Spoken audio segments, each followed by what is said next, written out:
Alright, time to read the comments.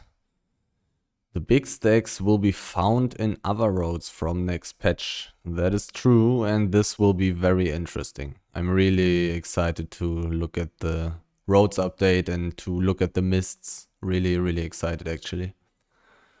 It's still more efficient to clean up the entire map with a mount with more carry weight, but increase the risks of dying.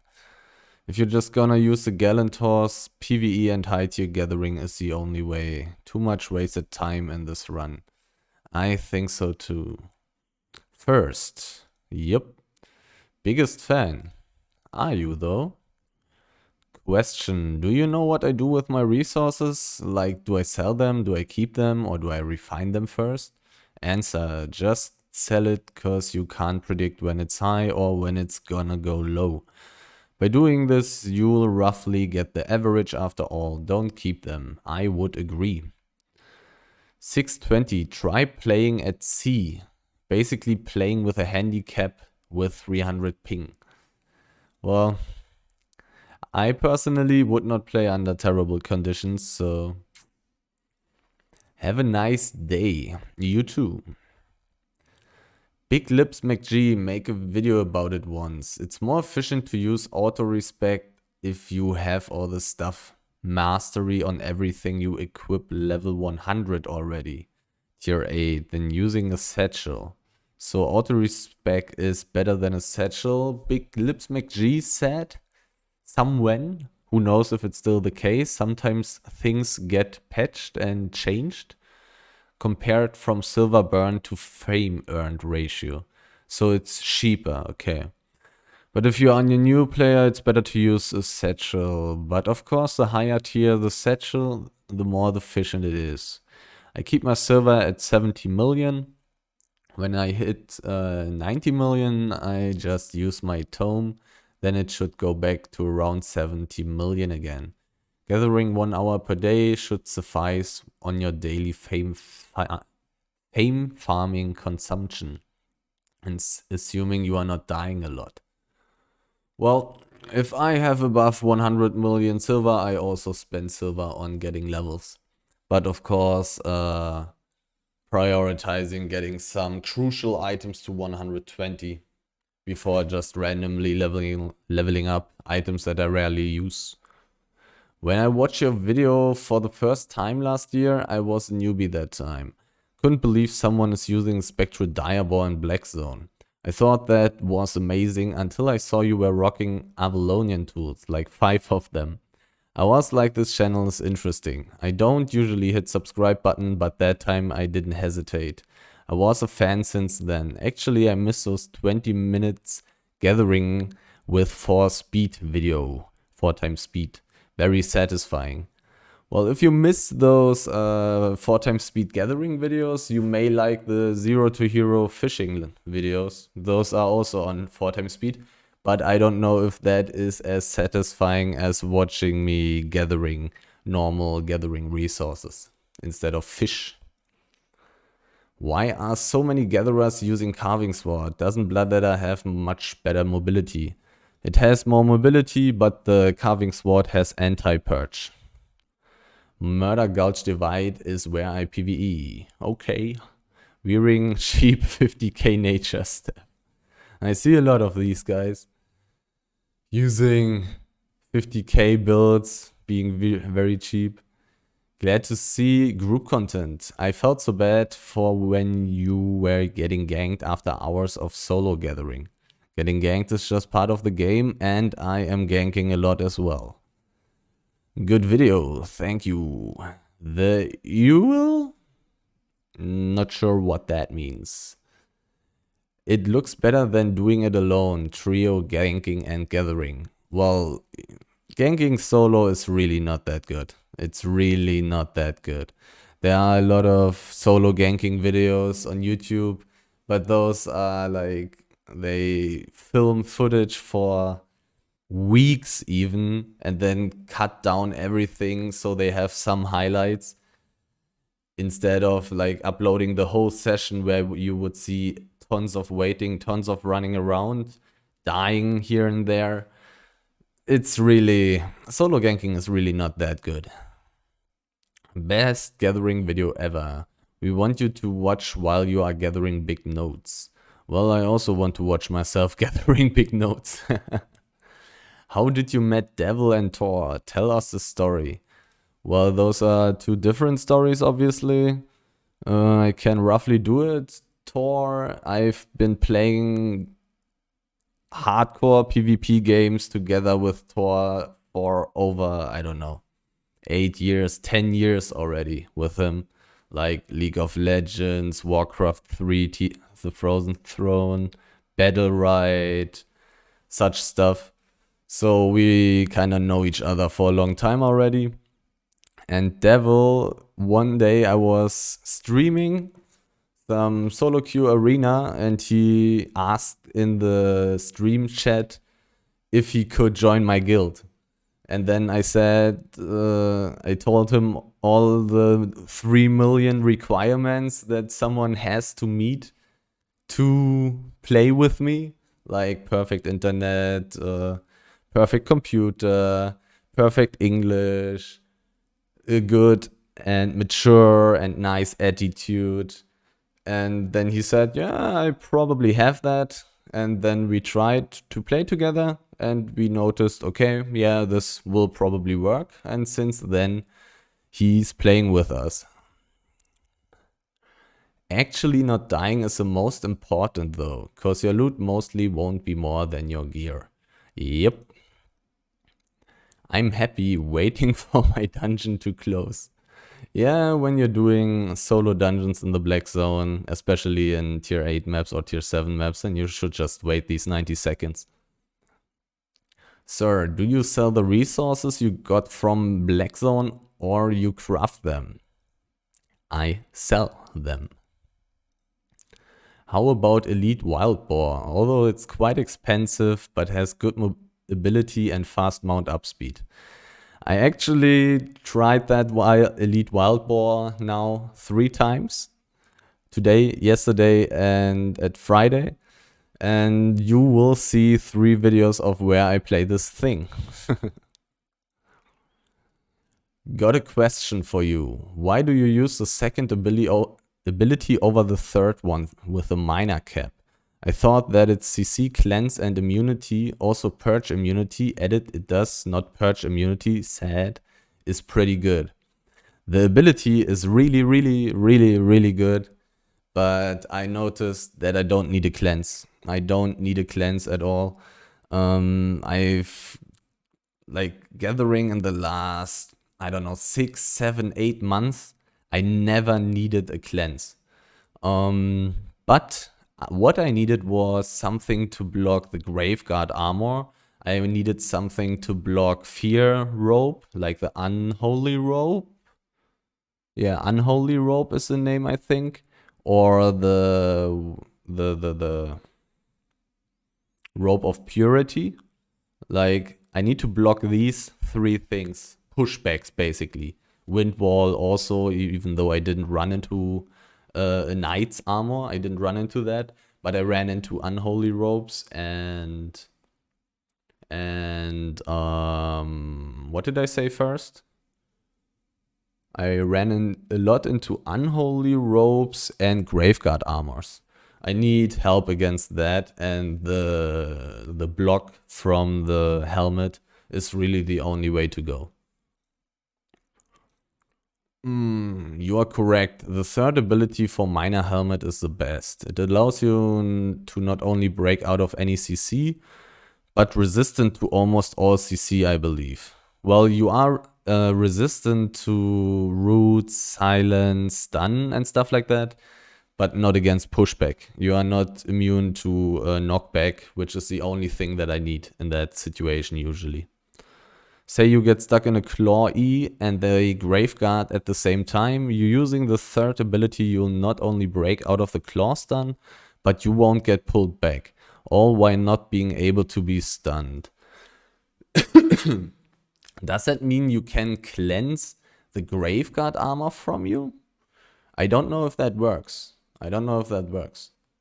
If it does, then maybe the third ability of the mining helmet is better. Those 4 seconds usually allow you enough time to get some distance. What about using Moose? It doesn't have special ability but has good carry weight, tanky and speed. The Moose is a really good mount for gathering, but it's not good enough. It's just not good enough. You basically, like when you want to go as deep as I'm going, you need a mount with an ability that allows you to get through one line of gankers. A Fort Sterling is not enough, a tanky mount doesn't work. You need a fast mount and some ability that makes you immune to CC. Otherwise, there's no way. I personally like the Salamander better than the Moose. I used to use the Moose exclusively, but the price is pretty high. For about half the price you get a mount just as good with a little less carry weight. The decreased movement speed isn't even noticed because of always going the same speed. Well, as I said, you need a fast mount if you want to go as deep and as far as me. Like when I run for like 2 hours or something, I will eventually run into sometimes even multiple big, fast ganking groups that are well coordinated. And the 100% bonus movement speed really is a big problem on the Salamander when you are getting chased by wolves that have over 130% movement speed, and huskies and panthers. They will sprint in front of you and they will definitely dismount you. The Salamander doesn't save you. It's too slow. Is this an armored horse? No, it's a gallant horse. Giant horse. Believe it's called the gallant horse in game. Exactly. Oh, thanks. I looked through all the mounts yesterday, but accidentally skipped it. Was so confused. You cannot see it on the Destiny board because it's such a season, not season, but like a monthly mount. So you can't see it on the Destiny board, which is kind of annoying. Totally useless, this dungeon. Yep. Random solo dungeons are garbage. Have you tried using W1 in Spear? The damage is absurd compared to the one you're using. Yeah, the damage is much better, but it is really bad in PvP. So that's why I'm not using it and didn't really think about that these dungeons actually close after 90 seconds, just like the normal dungeons. So I could have used it, would have been faster. This sucks. Yep, these random dungeons suck. I'm surprised you gather flat tier 6 resources. Unless I'm trying to quickly spec a resource, I usually stick to anything 0.1 and up to tier 7. Then anything from there. So I'd gather 6.1 and tier 7, but wouldn't usually gather tier 6. Always considered it a waste of inventory space and time that could be spent looking for more valuable resources. Well, it simply depends on what you find. Because I haven't been finding a lot of stuff at all. So I have to gather something, and if all I'm getting is tier 6, well then I should just take it instead of getting absolutely nothing the whole time. But yeah, it always changes, it always differs. You basically have to stay flexible, and when, for example, some tier 6 resource drops down to 600, 500 silver per piece, then I'm not going to gather it either.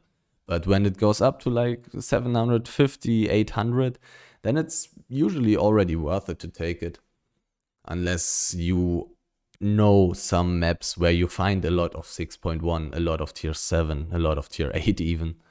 But I didn't find such maps in the last times that I went for gatherings, so I had to take the tier 6 stuff. You were playing with fire, my friend. Not really. I really could not expect an invisibility gank at that place.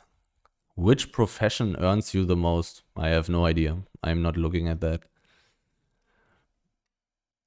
What? How come your premium cost is 10 million and minus 12 million? Or this was from past recording and you just uploaded it? No.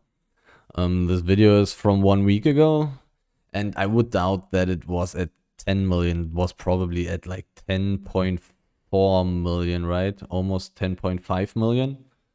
But yeah, it's a crazy increase from 10.5 million to 12 million. Uh, yes, it's from the past. It's very common on YouTube nowadays to schedule videos and make them in advance, especially if you upload regularly like Apple. Exactly. Also, especially when I actually have a job. I cannot, I can mostly only record on the weekend. So if I wanted to upload more videos, then only on the weekend they have to be from the past. Otherwise, it's not possible for me to upload videos in the week. All hello treats. You can eat them as well as pork pie to get 15% extra fame when fishing, eating fish, gathering, farming, etc. You should capitalize on them before they expire, and we wait till probably Christmas for the next fame buffing food. Yeah, I know, but I always forget about it. I always forget to take them with me. It's just annoying that I basically have to do that because it's completely broken. You have to do it and it's very cheap to buy it. But I always forget. Forget. No. Yeah. Kinda unfortunate, to be honest. Seeing a bear and not being able to kill it hurts the soul. Well, I would have been able to kill it, but I would not have been able to gather it. And the chance of dropping the baby is extremely low, so it's actually not worth it to kill them. Dead water eels. There's a place north of Greenshore Bay. I think it's a tier 7. There's a storage chest. I have a buddy that fishes there for eels and krakens. In Bay, he makes about 3 million an hour on average. But he said there's a trick to getting mostly eels or krakens every cast. And remember, it had to do with wearing different tier fishing gear and rod or something. But I just helped him transport back 30 million of eels and krakens, which he takes back every 2 to 4 days. But if he is able to almost always get eels, then why is he only making 3 million an hour? I'm already making like about, when I had premium, I don't have premium anymore on this account, and I'm not going to buy some more premium there. I was already making like 2 million per hour. If you would only get eels, eels are insanely profitable. They are extremely expensive. If you would only get eels, then you should make like 10 million per hour. So it's kind of weird.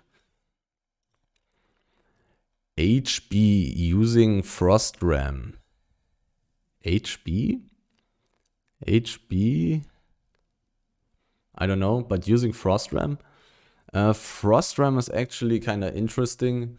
If I die like 1 or 2 times with the Elite Wild Boar, I will actually try out the Frost Ram and just gather 6.1 tier 7 resources and stuff like that. I would try that. The Frost Ram is of course much worse, but of course like only 1/4 of the price of the Elite Wild Boar. I don't know if the jump is enough though. You forgot the tier 8 wood. Let's see. Did I? Oh, there was some tier 8 wood. I missed it. Unlucky. Not efficient, he says, while doing the same thing in a blue zone. About the Swole Benji commentary, yeah. Pretty funny. It's so bad that Swole Benji is ruining many new players' start in Albion with all the shitty advice. Kinda true. I did also watch his videos on gathering, and he told that he gets insane profits like 1 to 1.5 million on only yellow zone. Just not true. Same with fishing. Yeah, I mean, I tried going into the red zone and gather tier 5 and tier 6 hide, and I got, I don't know, did I get 1 million per hour? Maybe I got 1 million per hour or less, and I was using Avalonian tools, and I'm tier 8, and I have high spec in that, and premium. Like, a new player will get 1/3 of what I'm getting there. I also can gather it extremely quickly. Like, it's just, Swole Benji is just talking a lot of nonsense. Lol. Imagine yellow zone, blue zone player talking shit. All that Crackhead does is do yellow zone gathering, promoting yellow zone faction, giving weird builds to newbies, telling them to clear tier 5 yellow zone static open world with 8.3 set, with 8.3 satchel. I'm surprised when he made a video on black zone roaming for the first time on his 4 to 5 years in Albion. He's using a 4.1 set with one hand crossbow without offhand. It would be really nice if he like recorded 2 hours of him just going into the black zone, trying to do useful stuff and see how he performs. It would be very interesting and would show if he is actually able to do anything in this game. Because like I've seen a few videos of him and I always got the impression that he doesn't like Albion, he doesn't like playing Albion. So I would guess he is not playing much Albion, so of course he will be bad at Albion and not know much.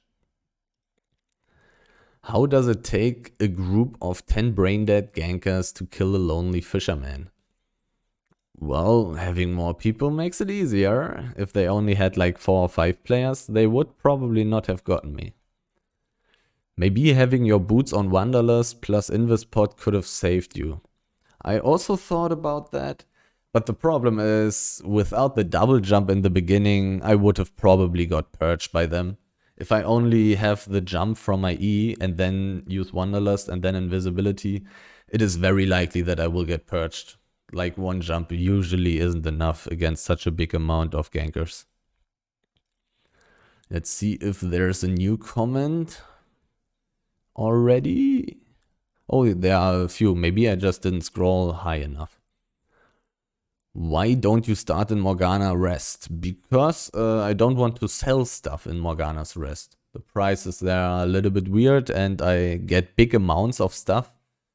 And I don't think I would get rid of all the stuff that I would put into the market there. That's why I'm not selling there and that's why I'm not starting there. I want to teleport back to a town where, first of all the other players I'm playing with are bound. And because I want to sell in the royal cities, because you will actually get rid of anything that you will find in Albion there. Swole Benji voice. This guy is not efficient gathering and faming at the same time. Not worth it, lol. Yeah, accidentally making some proof that it's not true. When you get invis ganked, don't start with ambush. Use E first, then F. It's far enough from the purge range. When you get ganked by invisibility, it's not far enough from the purge range. If I jump and then use Wanderlust and then use, or not Wanderlust, I'm using the good boots. If I use boots plus invisibility, then the bear power player will be able to jump after me and then, or sprint after me with boots and W. And then he's able to purge me. I had that already 2 times where I only jumped away and then used boots plus invisibility and I got purged. If it's still too close, then you can start using your invis. That's true. Like, it is better to first use the jump and then use the invisibility and then boots and then etc. Using E first is a priority because it has lower cooldown, while all your invis you can only use it once, so you can't waste it. Your E would have been up again probably when both your invis ran out. That's true. When I try to catch fish in the first 10 minutes, gankers are coming to kill me. How these guys know my location? I don't know, maybe you are not scanning the borders of your screen like me, like a maniac. Maybe you are not paying enough attention, but also sometimes gankers randomly find you. So you have to also be prepared for that. Okay, let's refresh and see if there's something new. Nope. Something that was blocked by YouTube? Nope. So that is it.